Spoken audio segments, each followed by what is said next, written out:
إن الحمد لله نحمده ونستعينه ونستغفره ونعوذ بالله من شرور أنفسنا ومن سيئات أعمالنا من يهده الله فلا مضل له ومن يضلل فلا هادي له وأشهد أن لا إله إلا الله وحده لا شريك له وأشهد أن محمدا عبده ورسوله صلى الله تعالى عليه وآله وسلم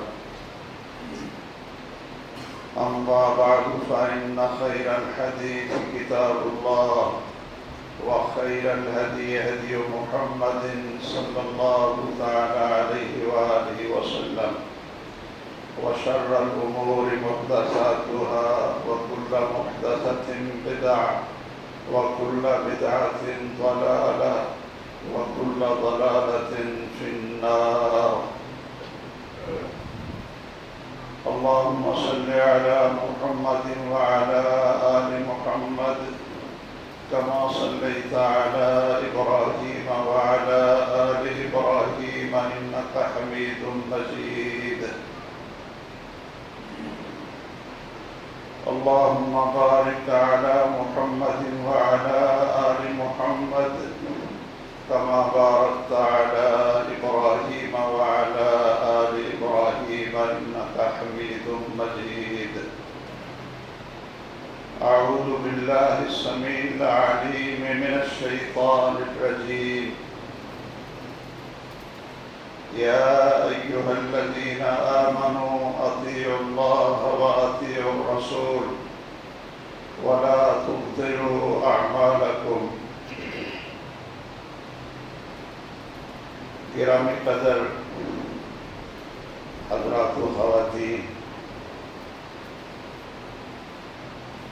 اللہ ذوالجلال کا ہمارے خالق و مالک کا بہت بڑا احسان ہے، سب سے عظیم احسان ہے کہ جس نے ہماری رہنمائی کے لیے اور ہمیں اپنے خالق اور مالک کے ساتھ جوڑنے کے لیے اور اللہ تعالیٰ کی بندگی کی پہچان کروانے کے لیے سید الاولین والآخرین رحمت للعالمین محمد الرسول اللہ صلی اللہ تعالیٰ علیہ وسلم کو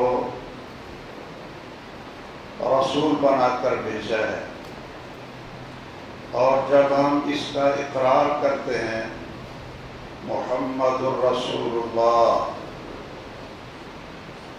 تو اس میں اس بات کا یقین ہے کہ لا الہ الا اللہ، اللہ کے علاوہ کوئی بندگی کے لائق نہیں، اور محمد الرسول اللہ صلی اللہ علیہ وسلم اور رسول مکرم صلی اللہ تعالی علیہ وسلم وہ اللہ کی طرف سے رسول ہیں، اور اللہ تعالیٰ نے ان کو بھیجا ہے رسول بنا کر کہ اپنے بندوں کو، اللہ کے بندوں کو اللہ کے ساتھ جڑنے کا، اللہ کی عبادت کا اور اللہ ذوالجلال کی بندگی کا طریقہ سکھائیں. اس لیے یہ یقین جب پیدا ہو جائے محمد الرسول اللہ صلی اللہ علیہ وسلم، تو پھر آپ کی بات، آپ کی زبان سے نکلے ہوئے کلمات خواہ وہ قرآن کی شکل اختیار کر جائیں یا حدیث اور سنت کی شکل اختیار کر جائیں، دونوں میں کوئی فرق نہیں ہوتا. اگر قرآن دیا ہے ہمیں تو وہ بھی رسول اللہ صلی اللہ علیہ وسلم کے ذریعے ملا، اور اعمال کا طریقہ سکھایا اور حدیث رسول ہمیں ملی، تو وہ بھی رسول اللہ صلی اللہ علیہ وسلم کے ذریعے سے ہی ملی، بلکہ ہمیں اللہ کی پہچان بھی رسول اللہ صلی اللہ علیہ وسلم کے ذریعے سے ملی۔ ان کی سب سے پہلی دعوت یہ تھی، یا ایھا الناس قولوا لا الہ الا اللہ، کہ لوگوں تم کہہ دو کہ اللہ کے علاوہ کوئی بندگی کے لائق نہیں ہے، سچا معبود صرف ایک اللہ ہے۔ تو اللہ کی پہچان، اللہ کی صفات کی پہچان، اللہ کے معبود برحق ہونے کی پہچان اگر ہمیں ملی ہے تو وہ بھی محمد الرسول اللہ صلی اللہ علیہ وسلم کے ذریعے ہی ملی ہے۔ اس لیے ہمارے اندر یہ عقیدہ پختہ ہونا چاہیے کہ محمد وہ رسول اللہ صلی اللہ علیہ وسلم ہے۔ اور اللہ کی شان دیکھیے کہ یہ عقیدہ اور یہ گواہی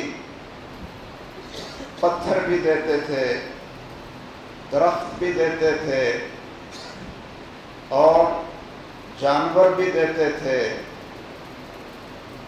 رسول اللہ صلی اللہ علیہ وسلم فرماتے تھے کہ دنیا میں کوئی چیز ایسی نہیں ہے، درخت ہوں، حیوانات ہوں، شجر ہوں، حجر ہوں، کہ جو مجھے رسول اللہ نہیں مانتے سوائے اہل مکہ کی۔ یہ آپ نے بڑے دکھی انداز میں یہ بات کی کہ مجھے اللہ بھی کہتے ہیں کہ تو رسول اللہ ہے، زمین و آسمان کے لا تعداد فرشتے بھی کہتے ہیں کہ تو رسول اللہ ہے، اور حیوان بھی کہتے ہیں، اور پتھر بھی کہتے ہیں، اور درخت بھی کہتے ہیں کہ تو رسول اللہ ہے، لیکن یہ مکہ کے مشرک ایسے بد نصیب ہیں کہ وہ مجھے محمد تو کہتے ہیں لیکن رسول اللہ ماننے کے لیے تیار نہیں۔ اللہ عز و جلال نے اپنی مخلوق کو اور بندوں کو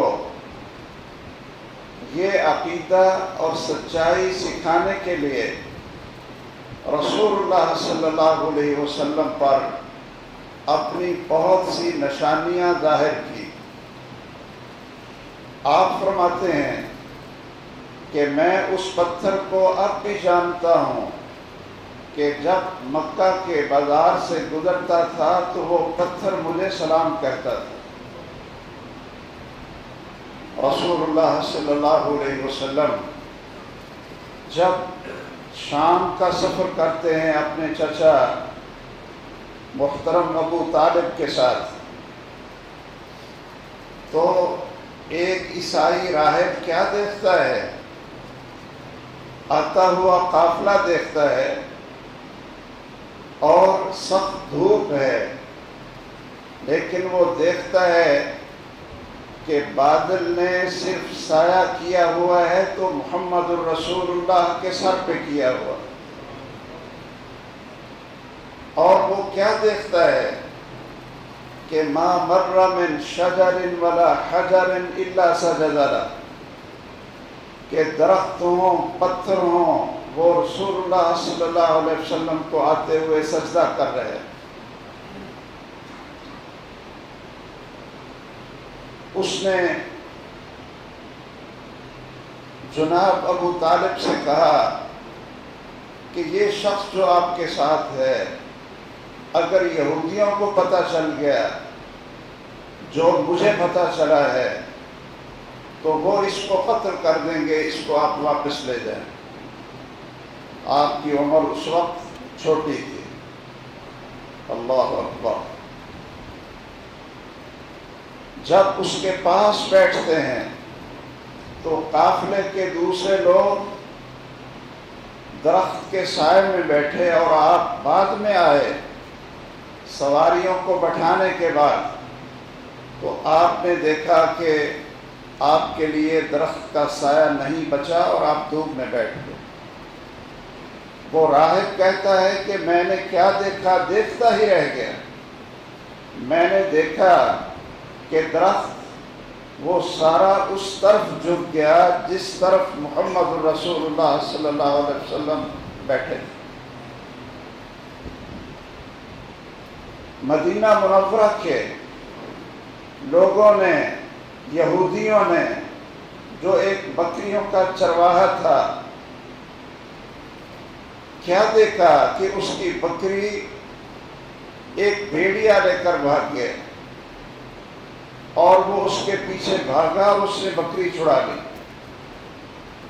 بھیڑیا ٹیلے پر بیٹھ جاتا ہے اور کہتا ہے کہ یہ کیسا آدمی ہے، اللہ نے مجھے رزق دیا تھا اور تو نے چھین لیا ہے۔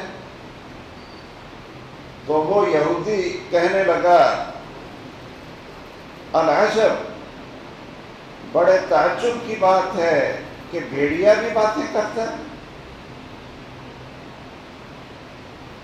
تو اس نے کہا، بھیڑیے نے کہا، بول کر کہا کہ اس سے بھی زیادہ تعجب کی بات یہ ہے کہ تمہارے شہر میں محمد رسول اللہ صلی اللہ علیہ وسلم ہاتھی بن کر آئیں اور آپ ان کو رسول اللہ ماننے کے لیے تیار نہیں ہیں۔ وہ بکریاں مدینے میں لاتا ہے، رسول اللہ صلی اللہ علیہ وسلم کے پاس حاضر ہوتا ہے اور یہ واقعہ سناتا ہے اور ساتھ ہی کہتا ہے اشہد ان لا الہ الا اللہ واشہد انک رسول اللہ۔ میرے بھائیوں، رسول اللہ صلی اللہ علیہ وسلم کی رسالت کا یقین وہ اس بات کا تقاضا کرتا ہے کہ جو کچھ ان کی زبان سے نکلا ہو، جو ان کا عمل ہو، جو ان کی نماز کا طریقہ ہو، جو ان کی عبادت کا طریقہ ہو، جو ان کے وضو کرنے کا طریقہ ہو، ان کی تجارت کی رہنمائی ہو، ہم آپ کو رسول اللہ اگر مانتے ہیں تو پھر ہمیں ہر عمل کے اندر محمد الرسول اللہ صلی اللہ علیہ وسلم کی اطاعت کرنی ہوگی۔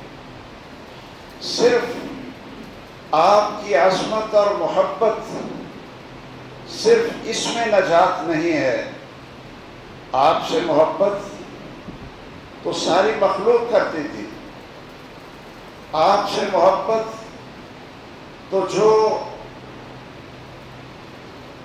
آپ کے سامنے لقمے ہوتے تھے۔ عبداللہ ابن مسعود کہتے ہیں رضی اللہ تعالیٰ عنہ کہ تم نشانیوں کو عذاب سمجھتے ہو اور ہم نشانیوں کو اللہ کی طرف سے برکت سمجھتے تھے۔ فرماتے ہیں میں نے ان کانوں سے سنا کہ آپ کے دسترخوان پہ جب کھانا کھایا جاتا تھا تو کھانے کے ہر لقمے سے سبحان اللہ کی آواز آتی تھی۔ ایک یہودی آتا ہے اور کہتا ہے من یشہد لک انک رسول اللہ، کہ آپ یہ دعویٰ کر رہے ہیں کہ آپ اللہ کے رسول ہیں، کیا یہ چند مدینے والے لوگوں کے علاوہ بھی کوئی گواہی دیتا ہے کہ آپ اللہ کے رسول ہیں؟ رسول اللہ صلی اللہ علیہ وسلم نے فرمایا اگر یہ درخت یہ کہہ دے اشہد انک رسول اللہ تو پھر آپ کے لیے یہ گواہی پوری ہوگی؟ کہتا ہے جی ٹھیک ہے۔ رسول مکرم صلی اللہ علیہ وسلم نے اشارہ کیا، درخت وہ زمین کو کھودتا ہوا اسی طرح جڑوں سمیت چل کر رسول اللہ صلی اللہ علیہ وسلم کے پاس آ کر گر جاتا ہے اور کہتا ہے اشہد ان محمد رسول اللہ۔ آپ نے فرمایا تو نے آنکھوں سے دیکھا اور کانوں سے سنا ہے کہ مجھے رسول اللہ کہہ رہے ہیں، اور کون سی گواہی چاہیے؟ انہوں نے یہ بھی مطالبہ کر دیا تھا کہ چاند کے 2 ٹکڑے ہوں، کوئی نشانی تو دکھاؤ۔ رسول اللہ صلی اللہ علیہ وسلم اس وقت مینا میں تھے، یعنی کھلی فضا میں تھے۔ فَأَرَاهُمْ انشقاق القمر فرقتین، تو رسول اللہ صلی اللہ علیہ وسلم نے فرمایا کہ وہ دیکھو اب چاند کے 2 ٹکڑے ہیں، ایک ٹکڑا ایک پہاڑ پر ہے اور دوسرا ٹکڑا دوسرے پہاڑ پر نظر آ رہا ہے۔ انسانی عقل بہت کمزور ہے، شاید وہ اس کو تسلیم نہیں کرتی، لیکن ہم اللہ کے فضل سے مسلمان ہیں، اور ہم کہتے ہیں کہ جس خالق اور مالک نے چاند کو پیدا کیا تھا، زمین و آسمان کو پیدا کیا تھا، وہ اس چیز پر قادر ہے کہ جب چاہے ان پہ دروازے نکال دے، جب چاہے ان کو ٹکڑے کر دے۔ اور کیا ہمیں قیامت پر یقین نہیں ہے کہ جب اللہ چاہے گا تو یہ پہاڑ اور یہ آسمان اس طرح اڑیں گے جس طرح دھنی ہوئی روئی ہوتی ہے؟ میرے بھائیوں، آئیے محمد الرسول اللہ صلی اللہ علیہ وسلم سے محبت کریں۔ اس کائنات میں سب سے بڑھ کر محبت کریں۔ آپ کی محبت اور عظمت پر، آپ کی حرمت پر جب تک اپنے آپ کو اور اپنی اولاد کو، اپنے جان اور مال کو نچھاور کرنے کے لیے تیار نہ ہوں، اتنی دیر تک ہمارا ایمان نہیں بن سکتا، کامل نہیں۔ بلکہ ہم یہ کہیں گے اس وقت تک ایمان نہیں بنتا کہ جب تک حرمت رسول کی عظمت پر اپنے آپ کو اور اپنی ہر چیز کو قربان کرنے کے لیے تیار نہ ہوں۔ رسول اللہ صلی اللہ علیہ وسلم سے محبت اور ان کا احترام جس طرح صحابہ کرام نے کیا، اس دنیا میں کوئی شخص ان سے بڑھ کر آپ سے محبت کر ہی نہیں سکتا۔ صدیق اکبر رضی اللہ تعالیٰ عنہ کو امت کا سب سے اول نمبر شخص، امتیوں میں سب سے بہترین امتی، یہ لقب اس لیے ملا کہ ان کی رسول اللہ صلی اللہ علیہ وسلم کے ساتھ محبت بہت۔ اگر ہم ہجرت کے سفر کو دیکھتے ہیں، وہ اپنے آپ کو حوادث میں ڈال کر، خطرے میں ڈال کر ہر چیز کو قربان کر رہے ہیں، اور محمد الرسول اللہ صلی اللہ علیہ وسلم کی ذات گرامی پر آنچ نہیں آنے دے رہے۔ صحابہ کرام کی محبت کی مثالیں آپ سنتے بھی ہیں، پڑھتے بھی ہیں۔ اللہ اکبر! ایسی مثال دنیا میں کہاں مل سکتی ہے کہ کسی انسان کے جسم کے قطرے گرتے ہوئے، پسینے کے قطرے، ان کو بھی وہ نہ چھوڑتے ہوں، اور ان کو بھی اللہ ذوالجلال کستوری سے زیادہ خوشبودار بنا کر صحابہ کرام ان کو جمع کر لیتے اور بطور خوشبو استعمال کرتے، بطور بیماروں کی شفا استعمال کرتے۔ آپ حجامت کرواتے ہیں اور کسی کے ہاتھ میں آپ کے جسد اطہر کا ایک بال آ جاتا ہے، وہ اسی کو سنبھال کر رکھتا ہے اور اسی پر پانی ڈال کر بیماروں کو پلاتا ہے، تو اللہ ذوالجلال ان کو شفا دے دیتے ہیں۔ رسول اللہ صلی اللہ علیہ وسلم سے محبت اور آپ سے عقیدت تو صحابہ کرام کو یہ تھی جو اہل مکہ نے دیکھی۔ کیا ما تنخم رسول اللہ صلی اللہ علیہ وسلم ولا بصق بسقة إلا وقعت في كف أحد من أصحاب رسول الله صلی اللہ علیہ وسلم۔ سہیل بن عمر کہتا ہے کہ میں نے حدیبیہ میں جب صلح نامہ کے لیے آپ کے پاس بیٹھا تھا تو میں نے دیکھا کہ آپ کے پروانے اور دیوانے وہ کس طرح آپ سے محبت کرتے ہیں۔ وہ کہتا ہے کہ آپ جب بھی ناک صاف کرتے تھے، جب بھی آپ تھوکتے تھے تو وہ تھوک اتنی دیر تک زمین پر نہیں گرنے دیتے تھے۔ کوئی نہ کوئی صحابی تیار ہوتا تھا کہ اپنے ہاتھ آگے کر کے اپنے جسم کے اوپر مل لیتے تھے۔ کیا اس سے زیادہ محبت لوگوں نے دیکھی؟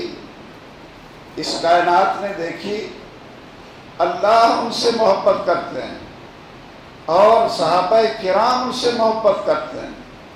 ان کی لخت جگر سیدہ فاطمہ رضی اللہ تعالی عنہ نہ تو اس کائنات میں اس سے بہتر کوئی بیٹی پیدا ہو سکی اور نہ اس کائنات میں ان کے باپ سے بہتر کوئی باپ پیدا ہو سکے۔ اللہ اکبر۔ لیکن میں ایک بات آپ کو یاد کرواتا ہوں، یاد رکھیے کہ نجات کا دار و مدار، اعمال کی قبولیت کا دار و مدار صرف زبانی محبت، عظمت اور آپ کی حرمت، آپ کی محبت کے اندر صرف رونے میں نہیں۔ صحابہ کو تو وہ جنت اچھی نہیں لگتی کہ جس جنت کے اندر وہ محمد الرسول اللہ کے چہرہ انور کو دیکھنے سے محروم ہو گئے۔ کیا کہتے تھے صحابہ کرام آپ کو آ کر؟ اے اللہ کے رسول، ہم تو تھوڑے درجے والے ہیں، اللہ جنت میں لے بھی جائے تو ہمارا تو آپ سے بہت نیچے درجہ ہے، ہم تو اس میں ہوں گے، اور آپ تو سید الاولین والآخرین ہیں، آپ تو بڑے اونچے مقام میں ہوں گے، تو ہم پھر جنت میں آپ کے چہرے کو دیکھ کر اپنے دل کو ٹھنڈا کیسے کریں گے؟ رسول اللہ صلی اللہ علیہ وسلم نے فرمایا، قرآن کی آیات اتری، المرء مع من احب، آدمی اسی کے ساتھ ہوگا، اسی کے ساتھ اس کی رفاقت ہوگی، اسی کے پڑوس میں ہوگا جس کے ساتھ اس کو محبت ہوگی۔ تو صحابہ تو اسی خوشی میں پھولے نہیں سماتے تھے کہ چلو ہم جنت میں بھی جائیں گے تو وہاں محمد الرسول اللہ صلی اللہ علیہ وسلم کا چہرہ بھی دیکھیں گے۔ لیکن یاد رکھیے، جو ایک پتے کی بات ہے اور جو آپ کو رسول اللہ صلی اللہ علیہ وسلم ماننے کا تقاضا ہے، وہ یہ ہے کہ ہم اپنی عبادت، اپنی شکل و صورت، اپنی تجارت، ہر چیز وہ رسول اللہ صلی اللہ علیہ وسلم کے طریقے کے مطابق بنائیں۔ نجات اسی میں ہے۔ آپ نے فرمایا، کل امتی یدخلون الجنت الا من ابا، لوگوں جتنی میری امت ہے، مجھے ماننے والی، مجھ سے پیار کرنے والی، کلمہ پڑھنے والی، جتنی میری امت ہے جنت میں داخل ہوگی، الا من ابا، مگر وہ جس نے خود جنت میں جانے سے انکار کر دیا۔ صحابہ نے پوچھا، من یابا یا رسول اللہ، کہ جنت میں جانے سے کون انکار کرے گا؟ آپ نے فرمایا، سن لیجئے جنت میں جانے کا معیار کیا ہے، سن لیجئے، من اطاعنی دخل الجنہ ومن عصانی فقد ابا۔ کتنے محبت کے دعوے کرتا ہو، کتنے عشق کے نعرے لگاتا ہو، کتنی آپ کی محبت پر جان نچھاور کرنے کے وہ دعوے کرتا ہو، لیکن جنت میں داخلہ ملے گا تو من اطاعنی دخل الجنہ، جس نے میری اطاعت کی وہ جنت میں داخل ہوا۔ اور جس نے میری نافرمانی کی وہ جہنم میں چلا جائے۔ آپ کو اعلان کرتے ہیں، آپ فرماتے ہیں من اطاع محمدا فقد اطاع اللہ، جس نے محمد کی اطاعت کی اس نے اللہ کی اطاعت کی۔ یہ کیا لفظ بولا ہے یہاں؟ اطاعت کا لفظ بولا ہے۔ جس نے محمد کی اطاعت کی اس نے اللہ کی اطاعت کی، اور جس نے محمد صلی اللہ علیہ وسلم کی نافرمانی کی اس نے اللہ کی نافرمانی کی۔ وَمُحَمَّدٌ فَرْقٌ بَيْنَ النَّاسِ، اور محمد ہی فرق ہیں، فرق کرنے والے ہیں لوگوں کے درمیان، کہ جو آپ کی اطاعت کرتا ہے وہ آپ کے ہیں، جنتی ہیں، اور جو آپ کی اتباع نہیں کرتا وہ آپ کے نہیں ہیں بلکہ جہنمی ہیں۔ ہماری بنیاد کس چیز پر ہونی چاہیے؟ بڑے افسوس کی بات ہے کہ جب تو آپ کی عقیدت اور احترام کی بات آتی ہے تو کوئی مسلمان پیچھے ہٹنے کے لیے تیار نہیں ہوتا، لیکن جب بات آتی ہے کہ لوگوں آپ کی اتباع کرو، جیسے آپ نے نماز پڑھی ہے ویسے پڑھو، تو پھر کہتے ہیں کہ نہیں جی ہم تو حنفی ہیں، ہم تو بریلوی ہیں، ہم تو دیوبندی ہیں، ہمارا تو امام فلاں ہے، ہمارا تو امام کوئی اور ہے۔ مجھے بتائیے کہ جب نماز پڑھنے لگے ہوں، جو کلمہ شہادت کے بعد اسلام کا سب سے بڑا رکن اور کفر اور اسلام کے درمیان حد فاصل ہے، جب نماز پڑھنے کا وقت آئے 5 وقت، تو کیا اس وقت بھی ہم محمد الرسول اللہ کی اطاعت ہی کر رہے ہوتے ہیں، یا آپ کی حدیث اور سنت کو چھوڑ کر کسی اور طریقے پر نماز پڑھ رہے ہوتے ہیں؟ آپ نے نماز کیسے پڑھی؟ نماز کا نقشہ 5 وقت کی نماز اللہ نے معراج کی رات کو فرض کی، اور صبح آتے ہی جبرائیل امین علیہ السلام نے آپ کو نماز کا نقشہ بتایا، امامت کر کے 2 دن نماز پڑھائی اور بتایا کہ نماز پڑھنی کیسے ہے۔ 1 رکوع ہے، 2 سجدے ہیں، تشہد ہے، نماز کے اوقات کیا ہیں، یہ کس نے سکھایا تھا؟ جبرائیل امین نے آ کر سکھایا تھا۔ اور کس کو سکھایا تھا؟ محمد رسول اللہ کو سکھایا تھا صلی اللہ علیہ وسلم۔ اور پھر رسول اللہ صلی اللہ علیہ وسلم نے اپنے صحابہ کرام کو سکھایا تھا۔ اس لیے صحابہ کرام کیا کرتے؟ سیدنا عبداللہ ابن عمر رضی اللہ تعالیٰ عنہ، جو بڑے محب رسول اور ساتھ متبع رسول بھی تھے، میں آج کے اس خطبے کا خلاصہ یہ آپ کو بتانا چاہتا ہوں، اگر آپ یہ 2 لفظ یاد کر لیں، جو شخص محب رسول ہے وہ متبع رسول بھی ضروری ہے۔ جو محب رسول ہے وہ متبع رسول بھی ہے۔ اگر وہ محب رسول کا دعوے دار ہے لیکن متبع رسول نہیں ہے تو حقیقت ہے کہ وہ محبت کے دعوے میں جھوٹا ہے۔ محب رسول اور متبع رسول یہ دونوں لازم ملزوم چیزیں ہیں۔ قل ان کنتم تحبون اللہ فاتبعونی یحببکم اللہ یغفر لکم ذنوبکم۔ اللہ نے کہا تم اگر میرے ساتھ تعلق جوڑنا چاہتے ہو اس کا صرف ایک راستہ ہے اور وہ محمد ہے صلی اللہ علیہ وسلم، اس کی اتباع کرو، میرے ساتھ جڑ جاؤ گے، میرے ساتھ تمہاری محبت پیدا ہو جائے گی۔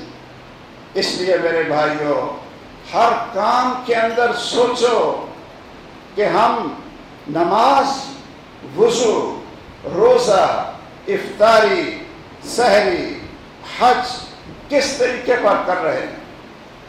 صحیح بخاری کے اندر، صحیح مسلم کے اندر اور احادیث کی کوئی کتاب اس حدیث سے خالی نہیں ہے کہ جس میں رسول اللہ صلی اللہ علیہ وسلم کی نماز کا نقشہ نہ ہو، وضو کا نقشہ نہ ہو کہ آپ نماز کیسے پڑھتے تھے۔ وائل بن حجر کہتے ہیں کہ میں نے آنکھوں سے دیکھا محمد رسول اللہ صلی اللہ علیہ وسلم کو نماز پڑھتے تھے، شروع کرتے نماز دائیں ہاتھ بائیں ہاتھ کے اوپر آپ سینے پر رکھ لیتے تھے، سینے پر رکھ لیتے تھے، اور پھر آپ سبحانک اللہ پڑھتے تھے، اعوذ باللہ پڑھتے تھے، سورۃ فاتحہ پڑھتے تھے، کوئی سورت پڑھتے تھے، اور جب رکوع کو جاتے تو عبداللہ بن عمر کہتے ہیں، وائل بن حجر کہتے ہیں، مالک بن حویرث کہتے ہیں، سیدنا علی کہتے ہیں، ابو حمید ساعدی کہتے ہیں، 24 صحابہ کرام صحیح سندوں کے ساتھ رسول اللہ صلی اللہ علیہ وسلم کے محب وہ ساتھ یہ بیان کرتے ہیں کہ جب آپ رکوع کو جاتے تو سکون سے ہاتھوں کو اٹھاتے تھے، اور جب رکوع سے سر اٹھاتے سمع اللہ لمن حمیدہ، اور پھر اپنے ہاتھوں کو اٹھاتے تھے۔ یہ فرقہ واریت نہیں ہے، یہ فرقہ واریت نہیں۔ فرقہ واریت کیا ہوتی؟ سمجھ لیں رسول اللہ کی بات اور رسول اللہ کی سنت وہ اسلام ہے، وہ حق ہے۔ اسلام کہاں سے ملا؟ اسلام کہاں سے نکلا؟ آپ کی زبان سے نکلا۔ آپ کا عمل اسلام بنا تو آپ کی ہر بات اسلام ہے، آپ کا ہر عمل اسلام ہے، فرقہ واریت نہیں ہے۔ ہم فرقہ واریت پر لعنت بھیجتے ہیں اور فرقہ واریت کو اسلام کے لیے ناسور سمجھتے ہیں۔ لیکن کوئی یہ کہے کہ رفع الیدین یہ فرقہ واریت ہے، ہم کہتے ہیں نہیں۔ آپ نے کہا ہے اشہد ان محمد رسول اللہ، اب رسول اللہ کی بات فرقہ واریت ہے؟ رسول اللہ کی حدیث، آپ کا عمل، یہ تو اسلام ہے۔ فرقہ واریت وہ بنے گی جب آپ قال اللہ قال الرسول سے کسی اور کی طرف جائیں گے، وہ فرقہ واریت ہوگی۔ اور جب آپ قال اللہ اور قال الرسول کے اندر رہیں گے، یہ اسلام ہے۔ الیوم اکملت لکم دینکم، یہ اسلام ہے۔ اس لیے آج کا سبق کہ محمد صلی اللہ علیہ وسلم کو رسول اللہ مان لیں، یقین کر لیں، اور رسول اللہ کہ آپ کی ہر بات اور عمل وہ اللہ کی طرف سے۔ اسی لیے عبداللہ ابن عمر کیا کہتے تھے؟ جس شخص کو دیکھتے کہ وہ نماز میں رکوع سے اٹھتے ہوئے رفع الیدین نہیں کرتا، اس کو پتھر اٹھا کر مارتے تھے، اس کو پتھر اٹھا کر مارتے تھے۔ رسول اللہ کا عمل، آپ کی حدیث، صحابہ کا عمل، اس کو اگر آپ یہ کہیں کہ یہ فرقوں کی باتیں ہیں، اور میرے بھائیوں یہ فرقوں کی باتیں نہیں، یہ ہمارے پیارے محمد الرسول اللہ کی احادیث اور آپ کی بات اور عین اسلام ہے۔ فرقے کی بات وہ ہوتی ہے جو آپ کو چھوڑ کر آپ کہیں کہ میرے امام شافعی ہیں، یہ فرقہ بنا، میرے امام احمد بن حنبل ہیں، یہ فرقہ بنا، میرے امام ابو حنیفہ ہیں، یہ فرقہ بنا، اور میرے امام مالک ہیں، میرے امام وہ بریلی شہر میں رہتے ہیں، دیوبندی شہر میں رہتے ہیں، یہ فرقہ بنتا ہے۔ اور جو شخص یہ کہتا ہے کہ میرے رسول، میرے محبوب اور میرے متبع جن کے مطابق میں نے زندگی بنانی ہے، وہ صرف اور صرف محمد الرسول اللہ ہیں تو یہ فرقہ نہیں ہوتا، یہ عین اسلام ہوتا ہے۔ تو اللہ ہمیں توفیق دے کہ ہم محب رسول بھی بنیں، سچے محب رسول بھی بنیں اور ساتھ متبع رسول بھی بن جائیں۔ کوئی بات کرتا ہے تو آپ کہیں لاؤ جی حدیث دکھاؤ، حدیث دکھا دو، اگر سند کے ساتھ حدیث صحیح ہو تو یہی متبع رسول ہے۔ اللہ عز و جلال تمام مسلمانوں میں یہ جذبہ پیدا فرمائے کہ وہ آپ کی محبت کے ساتھ، آپ کی حرمت کے ساتھ ساتھ، آپ کی عظمت پر قربانی دینے کے ساتھ ساتھ رسول اللہ صلی اللہ علیہ وسلم کی اتباع بھی کرتے ہیں۔ اسی لیے صحابہ کرام نے کیا کیا، سیدنا علی نے کیا کیا تھا، آپ کے سب سے زیادہ قریبی، آپ کے داماد بھی ہیں، آپ کے گھر میں پلے بھی ہیں، فاتح خیبر بھی ہیں، اللہ کے شیر بھی ہیں، لیکن کیا کیا؟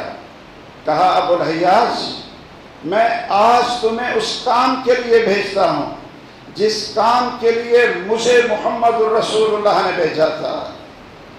ابو الحیاس نے کہا جی بھیجیے بھیجیے مجھے۔ تو فرمانے لگے مجھے آپ نے جب مکہ فتح ہوا آپ نے میری ڈیوٹی لگائی تھی کہ میں قبرستان میں جاؤں، جس قبر پر عمارت بنی ہو اس کو گرا دوں، جس قبر پر کوئی تصویر بنی ہو اس کو مٹا دوں، اور جو قبر ایک بلش سے اونچی ہو اس کو برابر کر دوں۔ محمد الرسول اللہ صلی اللہ علیہ وسلم نے فرمایا تھا اللہ برباد کر دے، اللہ کی لعنت ہو ان یہودیوں اور عیسائیوں پر جنہوں نے اپنی انبیاء کی قبروں کو سجدہ گاہ بنا لیا تھا، مزار بنا لیے تھے، عمارتیں بنا لی تھی۔ ایک طرف محب رسول بھی ہو اور ایک طرف رسول اللہ کا نافرمان بھی ہو، اور آپ کی بد دعائیں بھی لیتا ہو۔ آپ نے بد دعا کی میرے بھائیوں، آپ نے بد دعا کی، آپ نے لعنت کی، آپ نے فرمایا کہ اللہ برباد کر دے ان لوگوں کو جنہوں نے اپنے نیک لوگ اور نبیوں کی قبروں پر سجدہ گاہ بنا لیا تھا۔ آپ کی تو ان کے اوپر لعنت ہے۔ محب کیسے بنے؟ محب کیسے بنے؟ اس لیے حقیقی محب رسول وہ ہے جو متبع رسول ہو۔ یہ لفظ یاد کر لیجئے، محب رسول وہ ہے جو متبع رسول ہو۔ اللہ عز و جلال ہم سب کو محب رسول کے ساتھ متبع رسول بننے کی توفیق عطا فرما دے، آمین۔ وآخر دعوانا ان الحمد للہ رب العالمین۔ ان الحمد للہ نحمده ونستعینه ونستغفره ونعوذ باللہ من شرور انفسنا ومن سیئات اعمالنا، من يهده الله فلا مضل له ومن يضلل فلا هادي له، وأشهد أن لا إله إلا الله وحده لا شريك له، وأشهد أن محمدا عبده ورسوله صلى الله تعالى عليه وآله وسلم، أما بعد۔ یہ روشنی انسان کو کہاں سے ملتی ہے کہ وہ حقیقت پر زندہ رہے، صراط مستقیم پر جیے، اس کی زندگی اور موت اللہ کے دین پر، اللہ کی توحید پر اور رسول اللہ صلی اللہ علیہ وسلم کی محبت پر ہو۔ یہ روشنی انسان کو ملتی ہے قرآن پڑھنے سے، یہ روشنی ملتی ہے محمد الرسول اللہ صلی اللہ علیہ وسلم کی حدیث پڑھنے سے۔ کسی بھائی کو میری کسی بات پر اشکال ہو، دل میں تنگی ہو، میں جمعے کے بعد بیٹھتا ہوں، آپ مجھ سے آیات پوچھ سکتے ہیں، آپ مجھ سے رسول اللہ صلی اللہ علیہ وسلم کی احادیث دیکھنے کا مطالبہ کر سکتے ہیں۔ حق بات کرنا یہ میری ذمہ داری ہے اور میرے پاس امانت ہے، اور آپ کا اس کی تصدیق کرنا آپ کی ذمہ داری ہے۔ اور اگر آپ سمجھتے ہیں کہ میں قال اللہ اور قال الرسول آپ کو سنا رہا ہوں، تو پھر سننا ہی صرف آپ کی ذمہ داری نہیں ہے، بلکہ اپنے آپ کو بدلنا بھی آپ کی ذمہ داری ہے، اور اس پیغام کو آگے پہنچانا بھی آپ کی ذمہ داری ہے۔ اللہ تعالی ہمیں اس سچے دین پر قائم رکھے، توحید پر قائم رکھے۔ اس ماہ مبارک میں اللہ ہمارے اندر یہ تبدیلی پیدا فرما دے کہ ہم قال اللہ اور قال الرسول پر زندہ رہیں، محبت رسول پر زندہ رہیں، حرمت رسول پر زندہ رہیں، اور اطاعت رسول پر زندہ رہیں، اتباع رسول صلی اللہ علیہ وسلم کے اوپر زندہ رہیں، اور اسی کے اوپر اللہ ہمیں شہادت کی موت نصیب فرمائے، اور قیامت کے دن آپ کی شفاعت اور آپ کی جنت میں دیدار اور آپ کی رفاقت نصیب فرمائے۔ اور شاید آپ حضرات کو پتہ ہو کہ حکومت نے اوقاف بل اسمبلی میں منظور کروا کر اب ہمارے لیے مدارس کے لیے پریشانیاں وہ بنا رہے ہیں کہ یہ نصاب بدلو، اپنا حساب چیک کرواؤ، اور یہ کرو، نصاب کو بدل دو، ایسے کرو۔ لیکن ہم نے زندگی اللہ کے دین کے لیے وقف کی ہے، اور ہم انشاءاللہ اپنا پسینہ اور خون بھی اس قرآن اور سنت کی تعلیم اور اس گلشن کے تحفظ کی ہم نے قسم اٹھائی ہے۔ اسی پر ہماری زندگی ہوگی، اسی پر انشاءاللہ ہماری موت ہوگی۔ آپ حضرات ہمارے ساتھ مالی تعاون کریں، ہم اپنا وقت اور اپنی زندگی پیش کرتے ہیں، آپ اپنا مال پیش کریں۔ اللہ آپ کو بہت برکتیں دے۔ اللہ ذو الجلال اس ملک پر رحم فرمائے۔ اللہ یہ ملک کلمے پر بنا تھا، اس لیے ہم اس ملک کی حفاظت کی دعا کرتے ہیں۔ ادارے ٹوٹ پھوٹ رہے ہیں، اس پاکستان کی طرف دشمن وہ کن آنکھوں سے دیکھ رہے ہیں آپ مجھ سے زیادہ جانتے ہیں۔ اس پاکستان کو برباد کرنے کے لیے اور اس کے مشن سے ہٹانے کے لیے کون کون سی تدبیریں اور سازشیں ہیں جو نہیں کی جا رہی ہیں، اور انشاءاللہ جن علماء نے محمد علی جناح ان سے عہد کر کے یہ پاکستان بنوایا تھا کہ یہ اسلام کے اوپر قائم ہوگا، ہم انشاءاللہ اب اس پاکستان کو کی بقا کے لیے بھی اپنی جانیں انشاءاللہ پیش کریں گے۔